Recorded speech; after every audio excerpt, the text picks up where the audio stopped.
Il-Gvern se jkun qed jagħti l-in-work benefit b'mod awtomatiku lil dawk il-familji li huma eliġibbli għalih mingħajr il-bżonn li jirreġistraw għalih.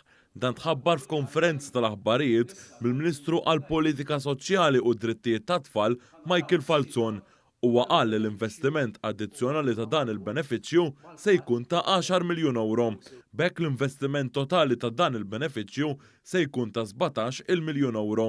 Dan se jwassal biex il-familji li kwalifikaw għal dan il-benefiċċju se jitilgħu minn aktar minn 7,000 familja għal madwar 26,000 familja.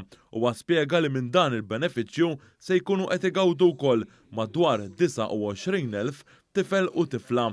Il-Ministru Michael Falzon spjega li minn issa il-qudiem il-familji m'għandhomx għalfejn japplikaw huma għal dan il-benefiċċju li jkompli itejjeb il-kwalità tal-ħajja tal-familji Maltin u Għawċin. Huwa fakkar li dan il-benefiċċju beda jingħata minn Gvern Laburista fl-2015 u minn dak iż-żmien l-hawn kompla jiżdied.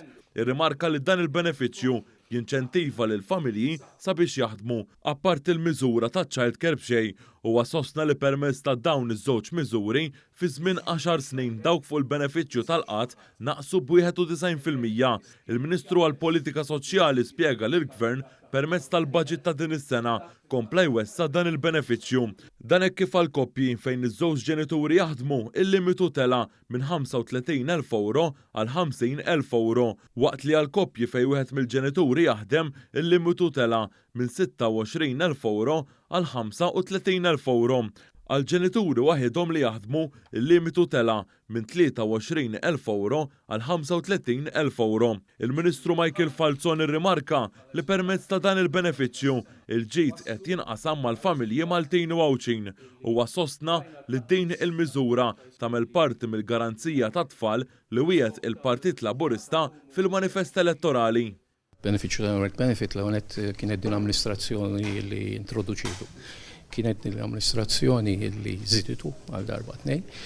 Waqt li l-lum qed nitkellmu fuq spiża ta' madwar 7 miljun euro mis-sena d-dieħla, l-ispiża se titla' 17 miljun euro. Għaliex? Għax dan il-benefiċċju issa m'għandekx għalfejn tapplika għalih. Il-Dipartiment kien mal-Kummissarju tat-Taxxi Interni daħħalna sistema awtomatika u allura ħajkunu 26,000 household li se jibdew jibbenefikaw, ovvjament bl-eluf ta' tfal kollha li jgħixu f'dawk l-istess households.